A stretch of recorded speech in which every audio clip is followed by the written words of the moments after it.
Widodo yang tetap meyakini ada agenda politik di balik tudingan ijazah palsu, termasuk klaim tokoh besar yang menggerakkan isu itu. Salah satu pelapor, Roy Suryo, sempat menyinggung soal parpol biru. Lalu siapa sebenarnya tokoh di balik isu ijazah Jokowi ini? Kami temani Anda hari ini 27 Juli 2025. Saya Tifal Solesa. Selamat datang di Sapa Indonesia Malam.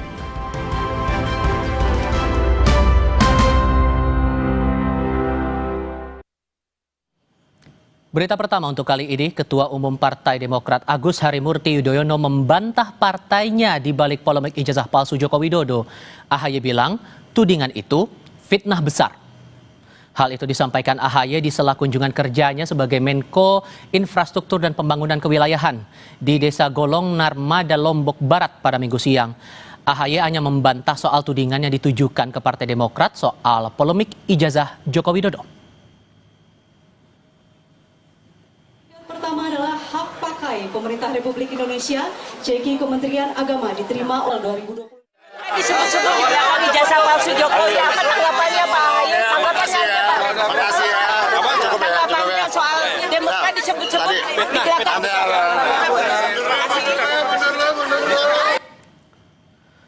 Tudingan soal tokoh politik besar di balik laporan dugaan ijazah Jokowi palsu diungkap Sekjen Pradi Bersatu sekaligus pelapor Roy Suryo CS Ade Darmawan. Ia memberi kode tokoh politik itu berbaju biru. Tampilan saya hari ini saya berbaju apa gitu, ya kan? Nah, sisa men-challenge saja, mencari pemikiran sendiri, berpikir masyarakat sendiri. Bahwa siapa sih kira-kira dalangnya gitu loh. Nah, saat ini saya berbaju apa? Nah, itu mungkin salah satu clue yang bisa saya sampaikan.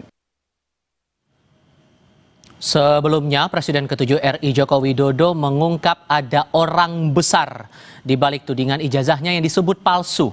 Hal itu menanggapi pernyataan Ketua Organisasi Relawan Solidaritas Merah Putih, Sylvester Matutina, yang menyebut ada tokoh yang menyokong Roy Suryo untuk terus menggaungkan dugaan ijazah palsu Joko Widodo.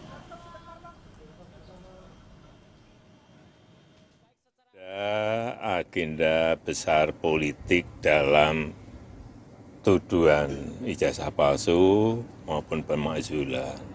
Artinya memang ada orang besar, ada yang backup. Mengarah kemana? Mengarah ke... Ya, semua sudah tahu lah. Kita bergeser ke informasi berikutnya, Saudara. Antrean panjang kendaraan besar masih terlihat di akses utama menuju Pelabuhan Ketapang, Banyuwangi, Jawa Timur. Bahkan antrean hingga keluar pelabuhan hingga menutup badan jalan. Pengelola ASDP Ketapang menyebut antrean truk terlihat karena berkurangnya kapal yang beroperasi dari 9 kapal menjadi 7 unit kapal per hari. PT ASDP juga mengerahkan kapal bantuan untuk mengurai antrean, termasuk percepatan proses bongkar muat dan pengaturan kapal dari jenis kendaraan. Di depan pelabuhan memang masih terdapat antrian. Nah, ini yang tugas kami bersama-sama stakeholder berusaha untuk mengurai antrian ini. Mudah-mudahan dengan kembalinya beroperasi ya jumlah kapal yang beroperasi bisa mengurai kemacetan, karena sebagai informasi harusnya di dermaga Plengsengan atau LCM kapal yang beroperasi adalah perharinya 9 kapal, saat ini masih 7 kapal. Untuk mengetahui penyebab hingga solusi untuk mengurai antrean truk di Pelabuhan Ketapang, Banyuwangi, kami akan diskusikan ini bersama General Manager PT ASDP Cabang Ketapang, Yanes Kurniawan. Pak Yanes, dengan Tifal, apa kabar Pak? Alhamdulillah baik Pak Tifal. Terima kasih sudah bergabung bersama kami. Saya mau pastikan dulu untuk saat ini di pelabuhan antreannya masih sepanjang apa Pak? Untuk saat ini per pukul 18.00 sudah 1 kilo, sudah berkurang 1 kilo, tinggal 1 kilo Pak Tifal. Oke, dan awalnya pagi tadi dilaporkan berapa, terus langkah yang dilakukan pihak pengelola pelabuhan apa sampai akhirnya tersisa dengan kondisi seperti sekarang ini? Ya. Mungkin bisa kami sampaikan bahwa hari Sabtu kemarin malam itu antrian mencapai 5 kilo, kemudian terpantau pada tadi sore pukul 18.00 itu antrian sudah berkurang sehingga menjadi 1 kilometer. Dan jumlah kapal yang beroperasi sejauh ini ada berapa banyak Pak sehingga sudah bisa terurai nih kondisinya sekarang? Untuk saat ini jumlah kapal yang beroperasi sudah kembali normal, 28 kapal yang beroperasi, di mana dari 28 kapal yang beroperasi itu 20 kapal beroperasi di dermaga MB dan kemudian yang 8 kapal di dermaga LCM, Pak Tifal. Adakah filter ataupun juga penyaringan jenis kendaraan Pak selama proses ini berjalan untuk bisa mengurai kepadatan itu? Ya, tentunya kami selaku pengelola pelabuhan melakukan manajemen traffic di dalam pelabuhan. Salah satunya melakukan pemilahan kendaraan yang beratnya di bawah 35 ton itu bisa langsung masuk ke dalam pelabuhan melalui dermaga MB kami yang sebanyak 4 buah dermaga, sedangkan yang di atas 35 ton ini harus memang mengikuti antrian sehingga hal ini memang memerlukan waktu karena memang antrian yang paling panjang adalah kendaraan-kendaraan yang dengan bobot di atas 35 ton, Pak Tifal. Ada yang menyebutkan bahwa jumlah ataupun antrean ini bisa separah itu karena efek dari insiden KMP Tunu Pratama Jaya. Itu betul, Pak? Ya, mungkin KMP Tunu Pratama Jaya itu adalah hanya sebagai trigger ya, Pak Tifal. Sebetulnya memang ini adalah suatu bentuk langkah yang menurut saya dan kami selaku manajemen SDP adalah langkah yang sangat baik karena ini adalah dalam rangka upaya untuk menjamin adanya keselamatan dan keamanan dalam pelayaran ya, khususnya di lintas penyeberangan Ketapang Gilimanuk. Mungkin ini adalah sebagai langkah evaluatif dan preventif yang diambil oleh otoritas regulator, yakni Direktorat Jenderal Perhubungan Laut selaku perpanjang dari Kementerian Perhubungan. Sehingga singkatnya Pak, singkat saja, operasional dari pelabuhan sekarang sudah normal kembali? Untuk operasional memang belum sepenuhnya karena masih ada antrian sepanjang 1 kilo, Pak Tifal. Oke, Pak Yandes, terima kasih banyak sudah berbagi informasi untuk kami malam hari ini. Sehat selalu untuk Anda ya Pak, selamat malam. Iya, malam. Makasih. Kita beranjak ke berita berikutnya, Saudara. Persisnya dari ranah olahraga, Timnas U23 akan melawan Vietnam di partai puncak perebutan juara Piala AFF U23 2025. Ketua PSSI Erick Thohir meminta pemain tidak takut bermain keras di partai final. Erick berharap anak asuh Gerard Van den Berg bermain lebih disiplin meladeni potensi permainan keras Vietnam. Final tahun ini akan menjadi ulangan partai final 2 tahun lalu. Saat itu, timnas kita takluk dari Vietnam setelah kalah di adu penalti.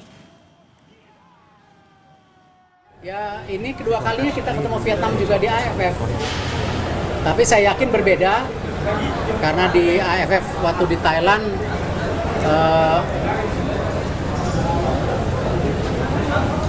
ya cukup keras. Ya, kalau ingat teman-teman, cukup keras. Ya hari ini ya kalau mereka kasih keras, kita kasih keras juga. Ya, kita tuan rumah di sini. Jangan mereka injak-injak home base kita. Jadi kalau di sana main keras, ya sini kasih keras. Bukan berarti mencederai. Perlu dipahami, Saudara, Timnas Indonesia U23 sedikitnya sudah bertemu Vietnam 13 kali di berbagai ajang. Nah, Vietnam masih unggul kemenangan 7-5. Apakah Garuda Muda bisa menipiskan rekor dengan mengalahkan Vietnam Selasa besok? Doa terbaik untuk timnas kita. Piala AFF U23 pertama kali digelar pada tahun 2025. Indonesia menjadi juara di 2019 saat Kamboja menjadi tuan rumah. Nah, di 2023, Garuda Muda harus puas menjadi runner-up usai kalah dari Vietnam.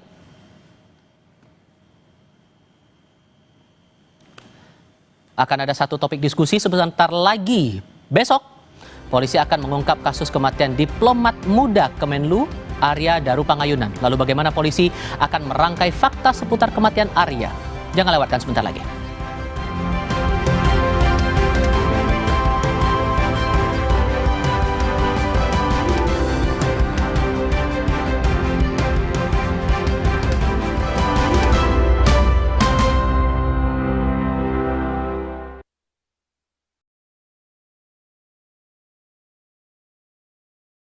Kejutan tutup botol Aku Viva. Ini Bu Leni, pemenang mobil listrik. Gak nyangka dapat mobil dari Aku Viva. Dan banyak pemenang lainnya. Alhamdulillah dapat emas. Ingin seperti mereka? Beli Aku Viva sekarang, masih banyak hadiah miliaran menanti. Aku Viva melewati 7 tahap nano purifikasi, menjaga sejuknya kemurnian dari mineral baik dalam setiap tetesnya. Begitu sejuk di tiap teguk. Aku Viva murni alami dari Wings Food. Mulai 25 kalsium 콜라겐 부르크랑 꿀리크리프 뚫랑 크로포스 No worries 콜라겐 Susu steril dengan 1000 mg kolagen dan kalsium, kulit no keriput, tulang no keropos. 콜라겐 수수 awet muda. Baru Good Day Latte Original dan Butterscotch.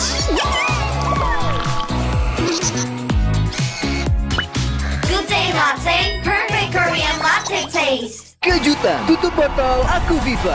Ini Bu Leni, pemenang mobil listrik. Gak nyangka dapat mobil dari Aku Viva. Dan banyak pemenang lainnya. Alhamdulillah dapat emas. Ingin seperti mereka? Beli Aku Viva sekarang, masih banyak hadiah miliaran menanti. Aku Viva melewati 7 tahap nano purifikasi, menjaga sejuknya kemurnian dari mineral baik dalam setiap tetesnya. Begitu sejuk di tiap teguk. Aku Viva murni alami dari Wings Food. Dana Syariah hadir untuk membantu mewujudkan tujuan finansial Anda. Anda dapat memproduktifkan dana Anda secara online, mudah dan berkah. Raih imbal hasil maksimal, aman dengan jaminan properti. Bersama Dana Syariah, dapatkan keuntungannya dan jadilah pendana halal yang memberi manfaat bagi kita semua. Ayo hijrah finansial.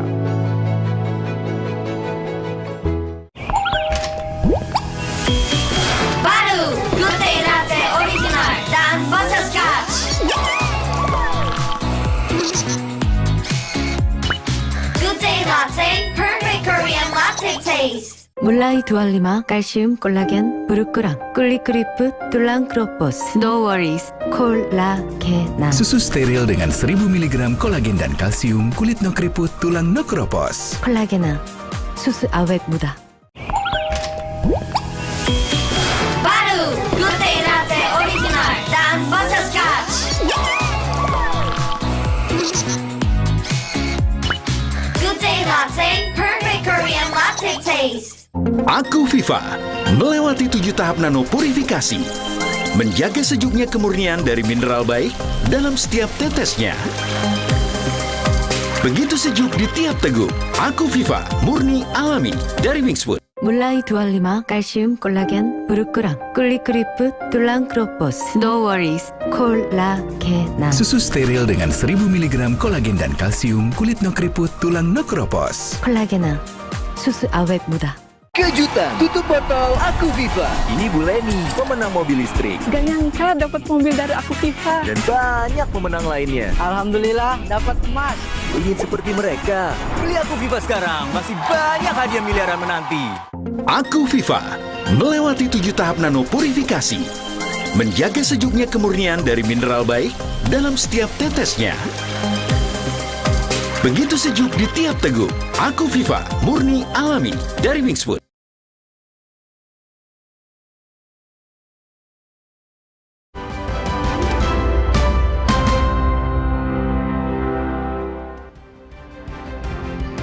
Bertemu kembali saudara, hitungannya sudah 2 pekan lebih ya, misteri kematian diplomat Kementerian Luar Negeri Arya Daru Pangayunan belum juga terungkap.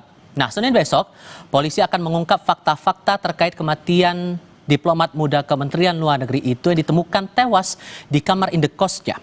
Kasubdit Penmas Polda Metro Jaya AKBP Reodat Simanjuntak menyebut polisi esok hari akan menyampaikan analisis atas kematian diplomat Arya dari fakta-fakta dan bukti yang ditemukan. Beberapa fakta terungkap seperti video Arya Daru di teras atap atau rooftop gedung Kemenlu serta tas korban yang ditinggalkan di Kemenlu.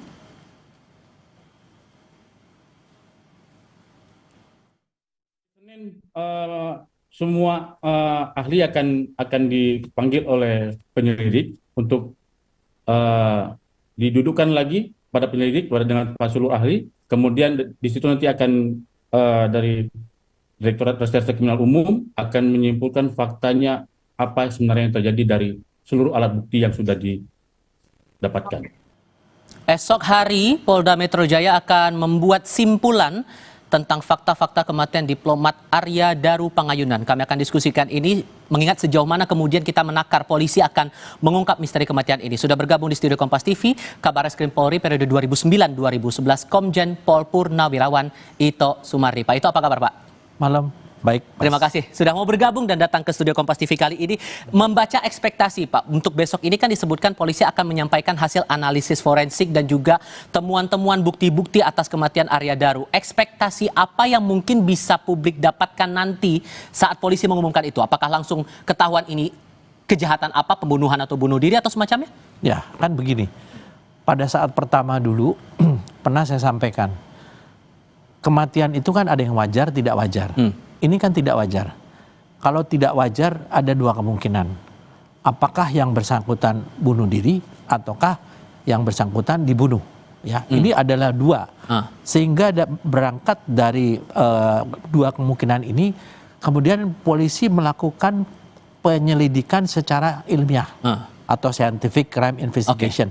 Nah, kemudian kita lihat tadi banyak temuan-temuan yang memang tidak mungkin disampaikan ke publik. Banyak orang mengatakan pihak mengapa tidak disampaikan kepada publik setiap ada temuan. Justru dengan setiap ada temuan, kalau disampaikan kepada publik, maka publik akan membuat hipotesa sendiri, membuat skenario berdasarkan opininya. Oke. Kita coba lihat dulu untuk bukti yang belum lama ini juga menguak di publik. Salah satunya adalah visual di sekitar gedung Kementerian Luar Negeri. Diketahui posisi dari Arya Daru Pangayunan ini saat itu berada di rooftop atau teras atap selama 1 jam lebih. Kita coba lihat juga visual yang ditampilkan. Ini kita akan lihat visual dari area rooftop atau teras atap gedung Kementerian Luar Negeri. Ini dia, polisi menyebut ini menemukan tas milik diplomat Arya Daru juga. Dan yang kita lihat di sini adalah visual dari Arya Daru pada tanggal 7 Juli itu di pukul 21:43 waktu Indonesia bagian Barat dan berada di sana selama 1 jam 26 menit, Pak. Itu setelah posisi dia sebelum menuju ke indekosnya di kawasan Menteng, Jakarta Pusat. Selama itu ada analisis juga nih sebetulnya, saya juga mau dapatkan perspektif Anda. Ada yang melihat, ada yang mencoba menangkap bahwa ini tampaknya Arya lagi membaca situasi di sekitar itu sebelum kembali ke indekos. Kalau Anda baca sendiri, ini tujuannya buat apa? Kalau analisis Anda? Ya, kalau saya melihat kan almarhum ini berada di rooftop itu kan setelah dari satu tempat. Tempat pusat perbelanjaan kan ya. Kemudian kembali di sana. Kemudian kita melihat bahwa dia juga membawa tas yang setelah diselidiki atau ditemukan oleh pihak penyidik ternyata ada rekam medis. Kalau rekam medis, karena saya juga dulu pernah menjadi duta besar ya, selama 5 tahun di Myanmar, di mana almarhum juga adalah berdinas di sana. Jadi paling tidak saya juga menanyakan kepada teman-temannya pada masa lalu dan pada saat ini bagaimana yang bersangkutan kan. Ini sesuatu yang tentunya merupakan hal-hal yang mungkin perlu juga kita dalami. Kemudian kalau memang dia berada di rooftop, ada dua kemungkinan ya. Dia ingin melihat situasi yang mungkin akan memutuskan sesuatu. Nah, kemudian setelah itu tidak jadi kan, kembali ke tempat penginapan. Tetapi satu hal yang membuat saya mungkin pasti menjadi penyelidikan bagi penyidik ya. Bagaimana dia keluar membuang barang dulu kan ya. Ya, kemudian masuk kembali, kemudian terjadilah kematian tersebut. Di sana yang menjadi pertanyaan adalah dari HP, HP-nya almarhum. Masalahnya HP-nya juga belum ditemukan sampai sekarang. Karena kan kalau dari hasil otopsi itu adalah menentukan penyebab kematian dan waktu kematian. Oke, tapi sampai sebelum ke situ, kalau Anda membaca apakah ini upaya dia untuk melihat kondisi, memastikan tidak ada hal-hal yang mengancam dirinya, makanya kemudian dia memilih untuk melihat rooftop selama itu, Pak? Ya bisa ya, karena begini, tadi kan yang harus kita dalami di sini adalah bagaimana motif almarhum ya. Apakah ada sesuatu yang membuat dia berpikir untuk mengakhiri hidupnya, atau dia merasa ada orang yang mengancam yang akan keselamatannya dia? Oke.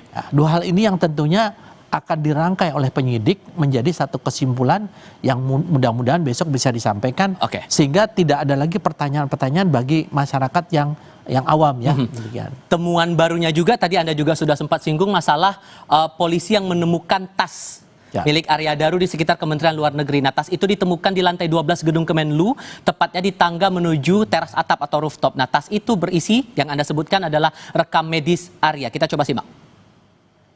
Tim penyidik langsung mencari dan menemukan tas itu berada di atas di lantai 12 di samping tangga lantai 12. Sudah ditemukan oleh jelas nggak ya? Oleh penyidik bahwa penyidik menemukan adanya rekam medis korban, ya rekam medis korban di salah satu rumah sakit umum di Jakarta tertanggal 9 Juni 2025. Ya, saya tidak bisa menyampaikan apa isinya, tapi intinya ditemukan rekam medis milik korban, ya, di mana di situ berbunyi tentang rawat jalan dari penyakit yang dialami oleh korban. Temuan rekam medis ini terlepas bahwa Anda juga sudah menyebutkan analisisnya karena memang posisinya sebagai diplomat, tapi adakah maksud untuk menyampaikan pesan tertentu dengan meninggalkan itu di sekitar Kemenlu, Pak? Saya yakin dari teman-teman penyidik mereka sudah juga melibatkan daripada tim psikologi forensik, bahkan juga mengundang dari pihak luar ya, dari asosiasi. Nah, di sana juga kan kalau orang ingin mengakhiri hidupnya sendiri, itu juga ada tanda-tanda yang ditinggalkan. Nah, ini kan satu hal yang menarik. Mengapa tas ini harus ditinggalkan di sana? Maksudnya apa? Nah, kalau memang ini adalah hasil rekam mediknya, ini biasanya setiap diplomat yang akan diposting di satu tempat, dia tuh harus dicek kesehatannya. Seperti saya misalnya, untuk menjadi duta besar saya harus melalui pemeriksaan, dan setiap tahun tuh kita ada pemeriksaan rutin. Kalau kita bicara masalah kebiasaan. Tapi di sini kan tanda-tandanya apa? Mengapa dia harus meninggalkan di sana? Kemudian apakah ada barang belanjaan dia? Karena kan dia sudah tinggal 1 minggu sudah berangkat ke Helsinki kan, tugas baru. Kemudian sejak kapan HP-nya itu mati? Dan di mana HP-nya itu saat itu mati posisinya? Kan kita bisa membaca di sana kan.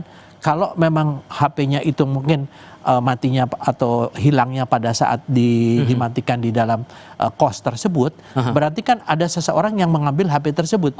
Soal HP ini juga menarik karena terlepas bahwa sekarang polisi juga menganalisis dari digital forensik, baik itu CCTV dan lain-lain, termasuk laptop terakhir yang disebutkan bahwa sedang dianalisis, ini ponsel masalahnya hilang, Pak. Apakah kemudian ini akan mempersulit untuk pendalaman kasus ini? Sama sekali tidak. Karena kan ada jejak digital di operator.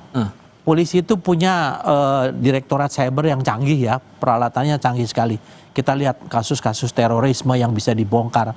Kita tidak perlu ada fisiknya dari HP tersebut. Nanti akan diteliti jejak digitalnya. Apakah ada komunikasi antara almarhum dengan siapa? Dengan keluarganya kah? Dengan teman-temannya kah? Dengan seseorang kah? Atau mungkin di sana bisa disampaikan pesan-pesan yang menunjukkan bahwa yang bersangkutan itu merasa terancam. Atau sebaliknya ada pesan-pesan yang menunjukkan bahwa almarhum itu merasa putus asa, sudah putus asa. Tapi secara logika menurut saya ya, karena yang bersangkutan akan mendapatkan posting di tempat yang lebih baik, biasanya itu merupakan dambaan dari para diplomat nih untuk kembali diposting keluar. Karena kan dari segi kesejahteraan sosialnya jauh lebih besar daripada dia bertugas. Penugasannya levelnya berbeda begitu ya? Pastilah. Itu kira-kira itu yang pasti akan didalami. Sehingga nanti kalau misalnya ada 2 kemungkinan tadi ya ditanyakan, kalau yang bersangkutan itu mengakhiri hidupnya sendiri, yang harus didalami penyebabnya apa? Karena ada seseorang merasa berdosakah? Atau dia merasa terancamkah? Atau mungkin ada sesuatu penyakit yang membuat seseorang itu merasa putus asa. Kalau misalnya tidak, tentunya ada seseorang yang memang mengakhiri hidupnya, dan ini tentunya harus ditelusuri menjadi pekerjaan rumah ke depan setelah pengumuman siapa pelakunya. Termasuk juga yang menarik di sini karena selama ini kan kita melihat visual di CCTV sekitar Indekos hanya satu sisi begitu Pak, di area luarnya saja. Dan belum lama ini video amatir detik-detik penemuan diplomat Kementerian Luar Negeri Arya Daru Pangayunan yang lebih dekat lagi visualnya itu sudah beredar.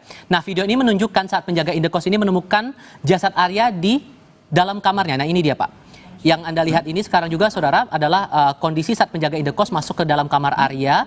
Penjaga indekos membuka selimut dan menemukan jasad Arya dengan kondisi kepala terbungkus lakban. Nah, sang penjaga indekos yang kaget kemudian meminta rekannya untuk mengambil visual atau mengambil foto. Ini visual yang lebih dekat lagi, coba diambil oleh rekan dari penjaga indekos ini. Soal kondisi muka terlilit lakban dan respons dari penjaga indekos ini.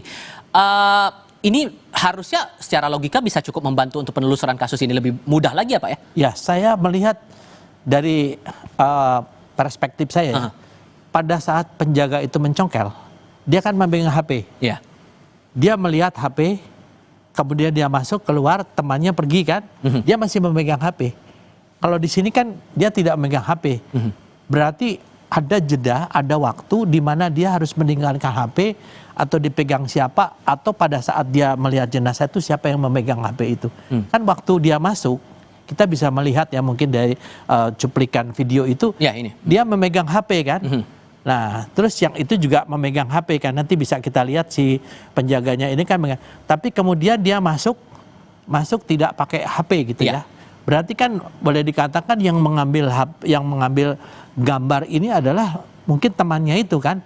Temannya itu siapa? Tentunya pasti sudah diminta keterangan oleh teman-teman penyidik ya. Demikian. So kalau melihat fakta-fakta tadi Pak, ditambah lagi dengan analisis yang disebutkan sudah dipegang juga oleh pihak Polda Metro Jaya, hasil laboratorium forensik ini sudah dipegang juga, tinggal menunggu untuk dianalisis bersama dengan para ahli.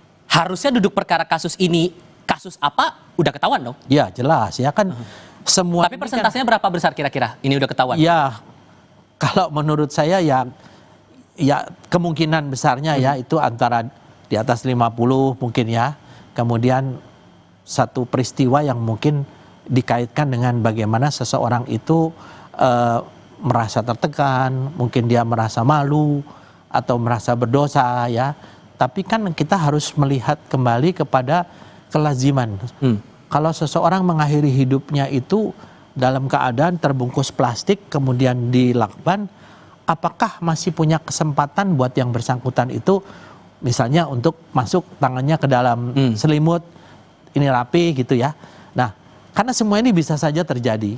Kalau dikatakan pintu itu terkunci dari dalam, itu ada beberapa orang yang menyampaikan pendapatnya itu dengan sangat mudah bisa dilakukan. Saya sependapat. Ya, karena berbagai kemungkinan ini dikaitkan. Jadi ibaratnya tadi yang di Kemlu itu termasuk dari pusat perbelanjaan itu satu pasal. Pasal lainnya adalah hasil forensik. Pasal lainnya adalah hasil digital forensik yaitu dari CCTV maupun dari HP, pembicaraan HP. Tapi dari sekian banyak itu yang jadi titik balik bahwa ini kasus udah jelas kasus apa, dari bukti yang mana Pak? Ya, yang jelas daripada otopsi. Karena kan otopsi itu menentukan penyebab matinya orang itu dan waktunya. Kalau misalnya yang bersangkutan dari hasil pemeriksaan torak misalnya ya, itu dari paru-paru, dia seperti orang tenggelam. Dia sudah meninggal sebelum dilak berarti itu kasus pembunuhan 100% ya. Tapi kalau misalnya yang bersangkutan itu meninggal karena kehabisan napas karena tertutup, ada dua kemungkinan. Apa tuh? Yang bersangkutan itu mengakhiri hidupnya atau diakhiri hidupnya oleh seseorang. Keyakinan Anda lebih besar cenderung kemana? Saya tidak bisa mengatakan karena bagi saya 50-50 ya. Tentunya kan setiap orang punya persepsi sendiri ya, punya perspektif sendiri. Saya pun juga sebagai mantan penyidik, saya juga punya perspektif. Tapi bagaimanapun juga saya melihat kerja daripada anggota Polda Metro ini luar biasa. Kenapa? Dari jejak digital ini diikuti sampai mendapatkan rekaman CCTV yang ada di Kemlu. Itu diperoleh dari penelusuran jejak digital loh, sampai dari satu pusat perbelanjaan, dia kembali ke sana gitu kan. Harusnya dalam 2 minggu proses ini yang telah dilakukan oleh polisi tidak membuat kasus ini jadi abu-abu, dan berharap besok ada kejelasan di balik kasus ini. Pak Ito, terima kasih banyak ya Pak. Sama-sama, sudah mau berbagi pandangan bersama kami kali ini dan sudah mau datang ke studio Kompas pada malam hari ini. Kami akan lanjutkan dengan topik lainnya usai jeda saudara, termasuk Jokowi yang menyebut ada tokoh besar di balik tudingan ijazah yang dituding palsu. Lalu siapa sebenarnya tokoh yang dimaksud Jokowi ini? Kami punya narasumber untuk hadir di diskusi kami usai jeda.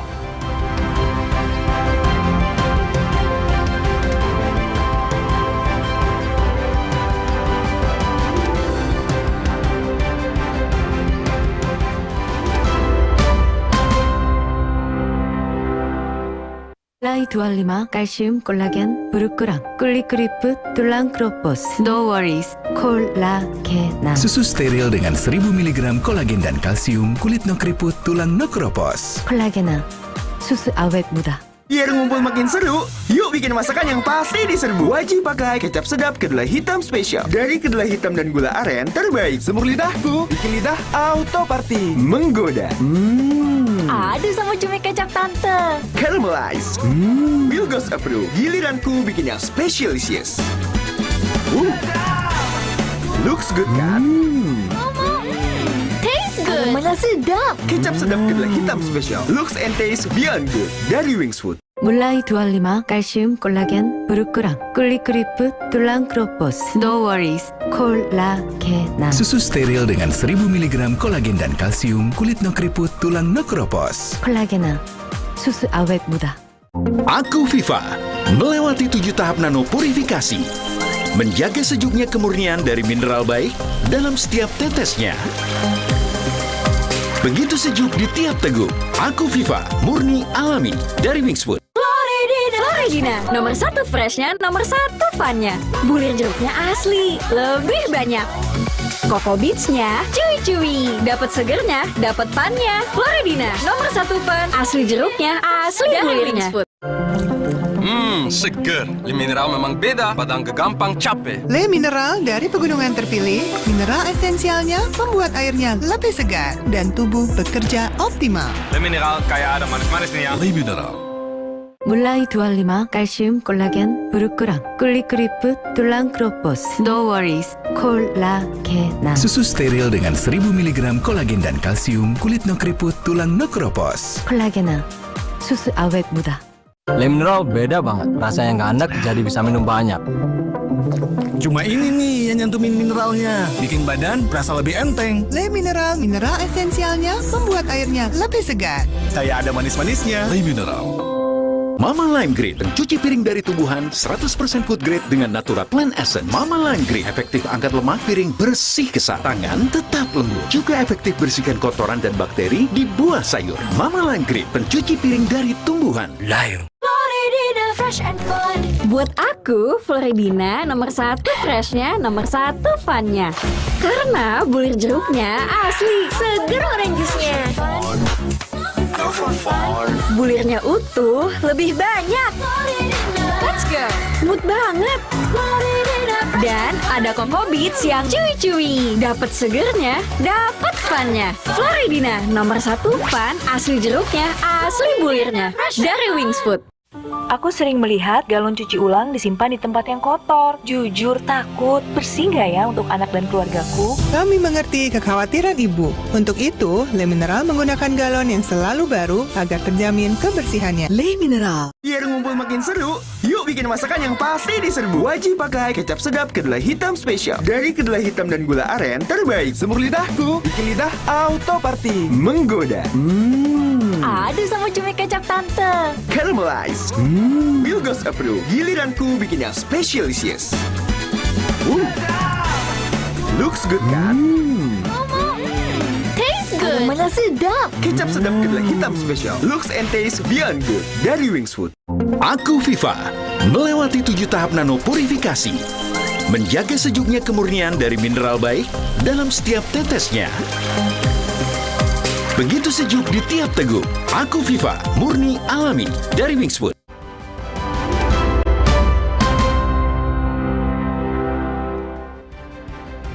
Anda kembali di Sapa Indonesia Malam, Saudara. Relawan Jokowi mengungkap ada politisi berbaju biru yang jadi dalang tudingan ijazah Jokowi palsu. Hal ini menyusul pernyataan Jokowi sebelumnya yang bilang ada tokoh besar di balik polemik ijazahnya. Ada agenda besar politik dalam tuduhan ijazah palsu maupun pemakzulan. Artinya memang ada orang besar.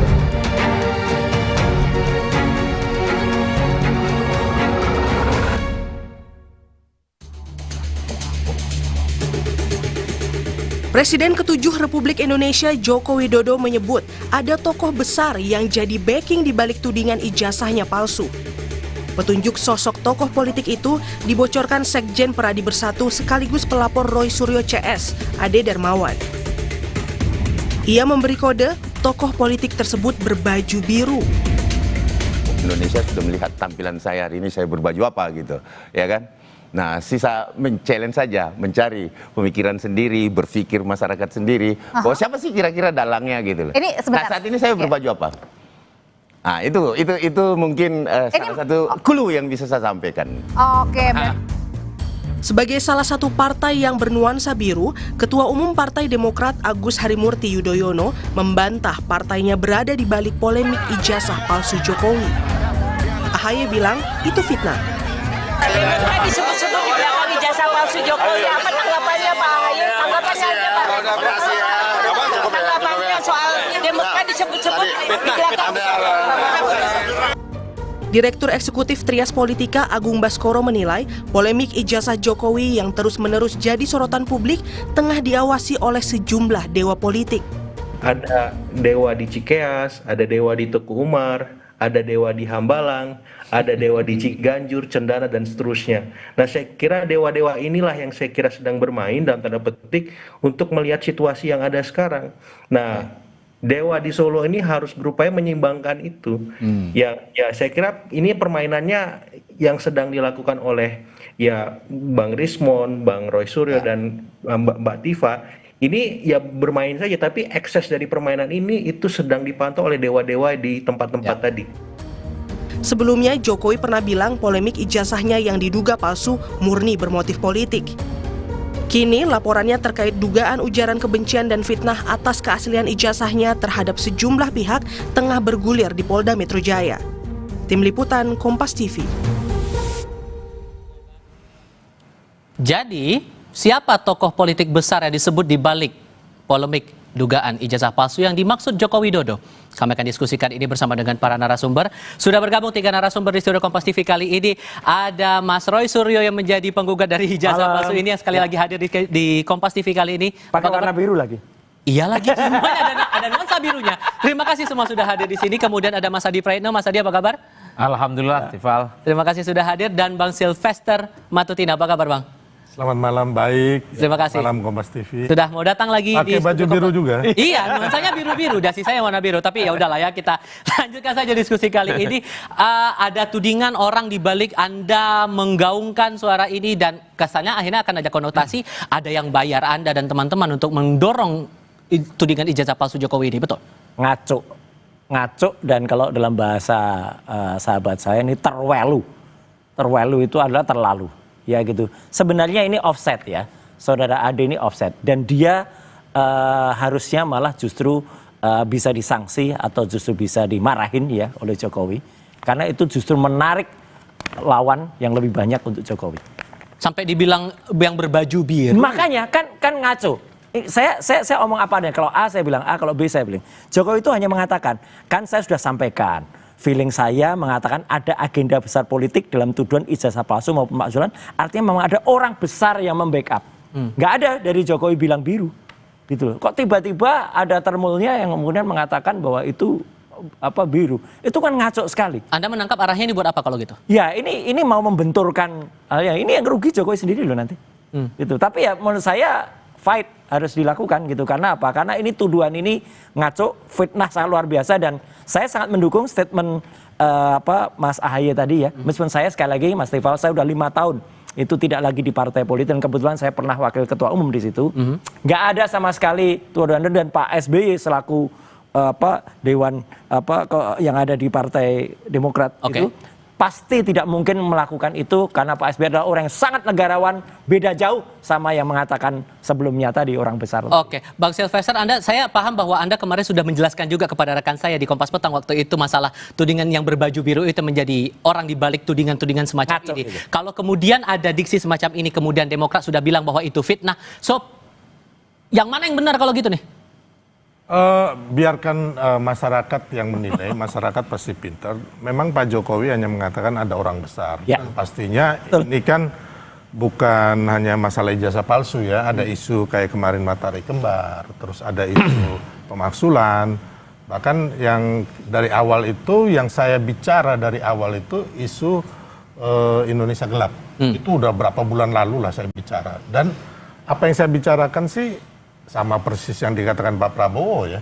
Jadi Pak Prabowo juga mengatakan terakhir ya kan bahwa isu Indonesia Gelap itu dibiayain gitu loh. Dan memang itu fix, karena apa?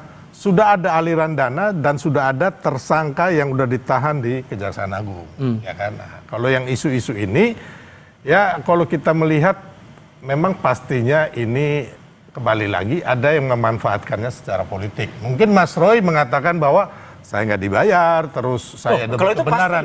Ini kan makanya saya mau menguji Anda. Jadi Anda jangan dulu jauh. Lanjut, Pak. Jadi intinya saya minta sumpah lagi. Mungkin jadi gini, kalau yang berbaju biru itu mungkin saya. Dalangnya ini saya lah. Ini juga baju biru nih. Ya, dia nggak. Jadi intinya bahwa kembali lagi sebenarnya kita ke fokus aja dengan proses hukum yang terjadi sekarang. Tapi kan muncul pertanyaan gini, Bang, kalau kemudian mencoba mengadu-adukan Pak Jokowi sementara Pak Jokowi sekarang sudah tidak lagi menjabat sebagai kepala negara dan kepala pemerintahan, Anda menangkapnya sebagai relawan yang nyudut-nyudutinnya buat apa lagi? Gini, saya bilang tadi, Pak Jokowi sudah tidak ada kepentingan untuk menjadi apapun di Republik ini. Beliau udah selesai ya, udah purna tugas, sudah menjadi politisi di Indonesia ini. Menurut saya yang tertinggi yang dicapai ini Pak Jokowi nih, ya kan? Intinya sudah 2 kali wali kota, gubernur, ya kan, terus presiden 2 kali dan berhasil, terus mengendorse Prabowo Gibran berhasil, ya kan. Nah, jadi intinya tapi kalau ada, ya kan, mantan-mantan yang orang kuat dulu ingin anaknya, terus ingin kadernya, ingin orangnya nanti bermain di 2029 atau Prabowo Gibran ini nanti selesai di tengah jalan. Dari beberapa orasi orang-orang mereka ini, itu kan udah jelas. Ada yang mau revolusi, terus ada yang mau kudeta, ada yang mau mendudukin gedung MPR DPR, gitu. Ada yang minta Mas Gibran dan juga Pak Prabowo mundur. Itu kan udah jelas. Terus kita melihat, ya Bang, kita meneliti dari di sosial media nih, ya kan. Banyak akun-akun itu setelah kita teliti, oh akun ini ternyata ada yang biru, merah, orange dan sebagainya. Sehingga singkatnya kalau pernyataan dari Mas Ade itu Anda juga sepakat bahwa ada orang yang berbaju biru itu? Atau justru Anda punya pandangan lain? Koreksi dikit, kalau yang mau menurunkan Pak Prabowo nggak ada. Oke, gimana Bang? Ada, jadi saya lebih mengerti daripada beliau. Karena gini, saya wakil ketua tim kampanye nasional. Beliau ini orang luar, nggak ngerti apa-apa gitu. Nggak ngerti apa-apa beliau ini. Kalau ke pertanyaan saya, kan? Ada nggak yang orang? Saya Mas Ade itu? wakil ketua tim kampanye nasional dan sampai saat ini saya masih berhubungan dengan semua, dengan baik Pak Prabowo, ya kan, bertemu langsung dengan Pak Jokowi, dengan ring-ringnya semua, gitu loh. Jadi ya kita dukung penuh kan, Pak Prabowo. Itu kan Anda masih itu loh kan. Kemarin yang pemaksulan itu kan semuanya kan minta agar Pak Prabowo ini nggak di. Sorry, Pak Prabowo ini mereka menggeruduk KPU tanggal 18 Maret 2020 agar Pak Prabowo ini nggak dilantik. Ya, jadi itu udah enggak dong, harus Mas. Latar belakang ini lah itu. Enggak bisa. Itu kan motif. Mas Adi membaca narasi dari kedua narasumber kita ini dan mengkorelasikan dengan orang yang disebut berbaju biru coba mendorong agar tudingan ini menyeruak terus. Anda membacanya arahnya buat apa? Saya harus ngomong apa nih? Abu-abu soalnya nih. Saya abu-abu. Saya sengaja pakai abu-abu karena narsumnya itu Bang Ron sama Bang Sylvester. Ini pembicaraan di tepi jurang sebenarnya. Mesti hati-hati banget. Tepi jurang buat saya atau Bang Roy? Bagi siapapun. Nah, saya ingin komentar 2 hal. Pertama, kalau mau jujur, ini semacam perang terbuka sebenarnya. Dari siapa ke siapa? Dari 2 pihak, antara yang mulai isu ijazah dan per hari ini kan ada tudingan bahwa persoalan ijazah ini bukan hanya soal ini apakah asli ataupun palsu, tapi ada yang menunggangi, ada agenda besar dan seterusnya dan seterusnya. Bagi saya, hakul yakin ini antar aktor sebenarnya sudah saling paham siapa yang bermain, siapa yang ngegos, siapa yang ngebackingin satu sama yang lainnya. Oleh karena itu, saya ingin menafsirkan apa yang terjadi hari ini politik tingkat tinggi sebenarnya. Yang saya kira aktor-aktornya itu hanya diketahui oleh orang-orang tertentu, pihak-pihak dan tertentu, dan satu sama yang lain ini dibiarkan secara terbuka untuk perang narasi. Itulah yang saya sebutkan ini adalah hal baru. Kalau dulu bicara tentang ijazah pasti soal siapa yang asli, siapa yang tidak asli, siapa yang palsu, kemudian siapa yang nuduh palsu. Ya itu yang palsu. Per hari ini pergeseran pembicaraan itu soal siapa yang sebenarnya bicara soal ijazah ini, bukan lagi soal asli dan tidak asli, tapi sebenarnya ada permainan politik yang kemudian ini dikait-kaitkan dengan bagaimana jalan panjang menuju 2029. Itu yang pertama, Mas. Nah, yang kedua, memang publik secara umum agak repot pada akhirnya. Dulu kan biasanya kalau Pak Jokowi itu kan dihadapkan yang paling utama sama anak banteng. Setelah itu anak abah. Nah, per hari ini anak biru, banyak kali ini kode-kodenya. Arah yang warna biru tuh tujuannya buat ke siapa? Kalau mau jujur sebenarnya, kalau ada partai politik yang misalnya nih, ya warnanya itu hijau, bagi orang Madura itu juga biru, Mas. Itu biru muda. Itu biru muda. Jadi bagi orang Madura yang hijau itu bisa jadi biru muda. Nah, apa yang ingin saya maksudkan adalah kalau mau jujur, narasinya per hari ini murni adalah narasi soal politik. Jadi mengklaim sebenarnya siapa yang menjadi aktor-aktor yang dinilai punya desain penting terkait dengan kepentingan-kepentingan politik. Jadi asli ataupun tidak asli itu belakangan sekarang. Dulu mungkin iya. Tapi per hari ini asli, tidak asli ataupun palsu itu nomor 40. Yang paling utama hari ini adalah siapa sebenarnya mastermind, dalang utama yang mencoba untuk memainkan ini. Itu artinya apa? Bahwa gerakan-gerakan terkait dengan ijazah ini bukan gerakan soal untuk mengungkap fakta-fakta yang terkait dengan ijazah, tapi ada yang disebut dengan hidden agenda. Pemilu 2009. Kan itu kan narasinya kan. Itu yang saya sebutkan, ada paradigm shift, ada perubahan paradigma orang bicara hari ini. Tentang dalang, tentang warna biru, tentang aktor, tentang kepentingan pilpres. Sesuatu yang sejak 6 bulan, 7 bulan lalu ketika muncul ijazah itu tidak pernah dibicarakan. Termasuk apakah juga ada kode di balik datangnya Presiden Joko Widodo ke reuni Fakultas Kehutanan Universitas Gadjah Mada beberapa waktu lalu. Tahan dulu. Dan dia nggak berani pakai kaos biru. Kita jeda sebentar. Kami segera kembali.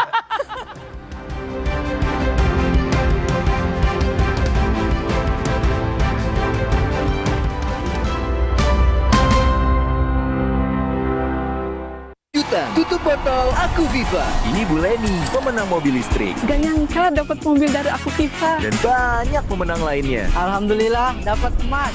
Ingin seperti mereka? Beli Aku Viva sekarang, masih banyak hadiah miliaran menanti. Aku Viva melewati 7 tahap nano purifikasi, menjaga sejuknya kemurnian dari mineral baik dalam setiap tetesnya. Begitu sejuk di tiap teguk.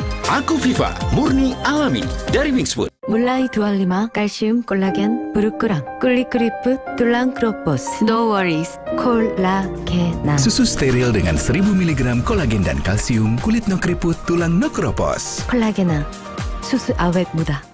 Aku Viva melewati 7 tahap nano purifikasi, menjaga sejuknya kemurnian dari mineral baik dalam setiap tetesnya. Begitu sejuk di tiap teguk. Aku Viva, murni alami dari Wingsfood. Baru Mama Lime Grade, pencuci piring dari tumbuhan, 100% food grade, inovasi baru Lion Jepang. Formula Natura Plant Essence dari tumbuhan alami dengan proses teknologi modern. Mama Lime Grade, efektif angkat lemak, membuat piring bersih kesat. Tangan tetap lembut. Mama Lime Grade juga efektif bersihkan kotoran dan bakteri di buah sayur. Buah sayur bersih higienis, aman, 100% food grade. Mama Lime Grade, pencuci piring dari tumbuhan, pertama 100% food grade. Lime. Le mineral beda banget. Rasanya nggak enak, jadi bisa minum banyak. Cuma ini nih yang nyantumin mineralnya, bikin badan berasa lebih enteng. Le Mineral, mineral esensialnya membuat airnya lebih segar. Saya ada manis-manisnya. Le Mineral. mulai 25 칼슘 콜라겐 부르크랑 꿀리크리프 툴랑 크로포스 No worries 콜라게나 Susu steril dengan 1000 mg kolagen dan kalsium, kulit no keriput, tulang no keropos. 콜라게나 수수 awet muda. Aku Viva melewati 7 tahap nano purifikasi, menjaga sejuknya kemurnian dari mineral baik dalam setiap tetesnya. Begitu sejuk di tiap teguk. Aku Viva, murni alami dari Wingsfood. Aku nggak khawatir ajak anak main di luar. Ada Nuvo Family memberi perlindungan two-step sehat. It's okay. Nuvo lebih cepat lawan kuman saat mandi dan selalu melindungi kulit setelah mandi. Lembut. Dengan formula triple antibakterial, perlindungan menyeluruh 24/7. Percayakan pada Nuvo Family. Two steps ahead perlindungan 24/7. Wingscare. Aku sering melihat galon cuci ulang disimpan di tempat yang kotor. Jujur takut, bersih nggak ya untuk anak dan keluargaku? Kami mengerti kekhawatiran Ibu. Untuk itu, Le Mineral menggunakan galon yang selalu baru agar terjamin kebersihannya. Le Mineral. Mulai 25 kalsium 콜라겐 부르크랑 꿀리크리프 툴랑 크로포스. No worries. 콜라겐. Susu steril dengan 1000 mg kolagen dan kalsium, kulit no keriput, tulang no keropos. 콜라겐. 수수 awet muda. Aku sering melihat galon cuci ulang disimpan di tempat yang kotor. Jujur takut, bersih nggak ya untuk anak dan keluargaku? Kami mengerti kekhawatiran Ibu. Untuk itu, Le Mineral menggunakan galon yang selalu baru agar terjamin kebersihannya. Le Mineral. Floridina, nomor 1 freshnya, nomor 1 funnya. Bulir jeruknya asli, lebih banyak. Coco Beats-nya cuy-cuy, dapat segernya, dapat funnya. Floridina, nomor 1 fun, asli jeruknya, asli bulirnya. Lengkapi referensi Anda dengan update berita terpilih. Halo teman-teman saudara, Anda menyaksikan Kompas Malam. Serta perkembangan peristiwa penting di tanah air dan mancanegara. Tenda penjual makanan dan panggung, porak-poranda diterjang angin kencang. Ikuti Kompas Malam setiap hari pada jam-jam berikut. Live di Kompas TV. Yang didukung oleh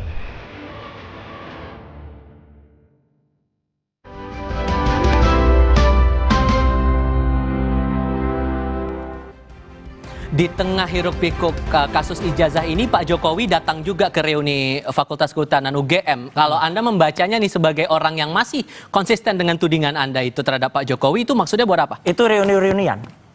Nggak ada, nggak mengubah sedikit pun ya, 1 milipersen pun nggak mengubah tentang tuduhan ijazah palsu. Dan satu lagi, dia nggak berani pakai kaos warna biru. Harusnya kalau seorang alumni, pakai dong kaos kayak gini. Apalagi itu? Ini apalagi alumni Gajah Mada, bener kalau ini. Padahal sebenarnya, dia sebenarnya sudah diuntungkan loh dengan perubahan dari ADART Kagama. Jadi Kagama itu sudah merubah ADART semenjak tahun 2015 di pasal 92 bahwa orang yang disebut alumni itu cukup orang yang pernah terdaftar sebagai mahasiswa.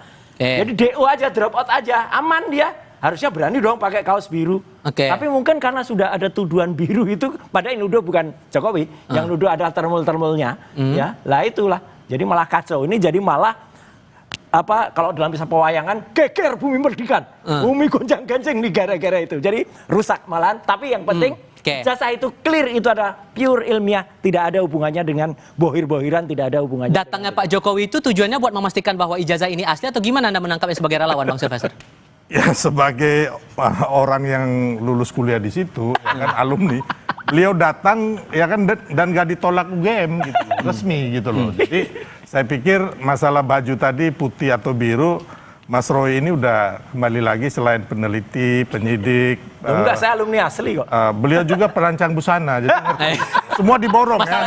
Pengamat hukum juga semua diborong sama beliau ini.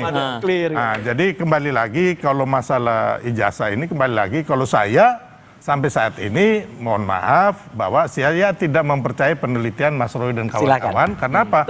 Yang diteliti itu hanya digital dan ini nggak bisa dibawa ke pengadilan. Bisa kalau ada aslinya. Jadi memang tidak bisa peneliti dari awal ini ya kan digital nggak bisa. Yang harus diteliti itu yang otentik atau yang original. Ya kan? Original asli atau original palsu. Originalnya nggak pernah keluar. Ya, jadi terus kalau masalah bilang nggak ada pendanaan, mungkin Mas Roy saya yakin nggak. Karena ini orang kaya ya kan, jadi nggak. Tapi kalau ada yang dirawat di rumah sakit di luar negeri, terus yang ke luar negeri, yang ngasih duitnya saya tahu masalahnya. Yang ngomongin siapa nih? Ini ngomongin siapa nih? Saya nggak bisa ngomong orangnya, tapi intinya bahwa jangan dong, ya kan? Jangan dong. Harus berani. Saya nggak mau jadi tersangka juga bos. Nggak enak, nggak. Intinya bahwa dalam politik pendanaan itu pasti ada. Kan dana operasional untuk gini. Kita bikin teman-teman ini kan bikin acara di hotel. Ya kan? Terus di Gedung Juang, ya kan? Terus ke Solo. Siapa pendanaannya gitu loh kan? Intinya kan pasti ada yang membantu Mas Roy, ya kan? Saya nggak ngomong secara halus ada bohirnya, tapi ada yang membantu. Mungkin saya juga membantu loh, jangan salah loh. Karena itu kan teman-teman saya juga. Nggak yang di situ teman-teman saya juga, gitu loh. Anda menangkap ada pesan politik di balik Pak Jokowi datang di tengah hiruk pikuk ini? Ya saya kira sederhana, tentu sebagai upaya untuk mengamputasi persoalan ijazah ya. Karena kalau ada reuni dan kemudian itu kan menegaskan bahwa Pak Jokowi dengan teman-temannya sudah saling berkenalan satu sama yang lain. Apalagi dalam pertemuan itu misalnya Pak Jokowi kan berkelakar begitu banyak tentang KKN, apalagi tentang skripsi dan seterusnya. Dan mempermalukan temannya itu nggak bagus betul. Tentu nggak negarawan betul. Tentu itulah upaya-upaya untuk menghilangkan spekulasi-spekulasi terkait dengan tuduhan ijazah itu. Tapi kan problemnya soal ijazah ini kan tergantung bagaimana iman politik posisinya, Mas Iqbal. Kalau berada di posisinya Bang Roy, apapun yang dilakukan oleh Pak Jokowi pasti salah. Tapi kalau berada di posisinya Bang Silvester, apapun yang dilakukan oleh Pak Jokowi pastinya benar sebenar-benarnya. Itulah yang saya sebut agak bingung saya pakai baju, pakai abu-abu, cari aman sebenarnya. Karena ini bukan soal apa namanya faktual dan tidak faktual, asli ataupun tidak asli, tapi sangat tergantung bagaimana posisi politiknya. Dan tentu tidak semua orang akan memahami ini secara konkret. Mas Roy, Mas Adi, Bang Silvester, terima kasih banyak sudah hadir dalam diskusi kami kali ini. Dan terima kasih juga untuk Anda sudah menyaksikan Sapa Indonesia malam kali ini. Sebelum kami tutup, kami ingatkan Anda untuk jangan lupa cukupi kebutuhan air mineral Anda setiap hari dan rasakan kesejukannya. Semoga akhir pekan Anda menyenangkan. Saya Tifal Solesa pamit. Selamat malam. Silakan. Terima kasih.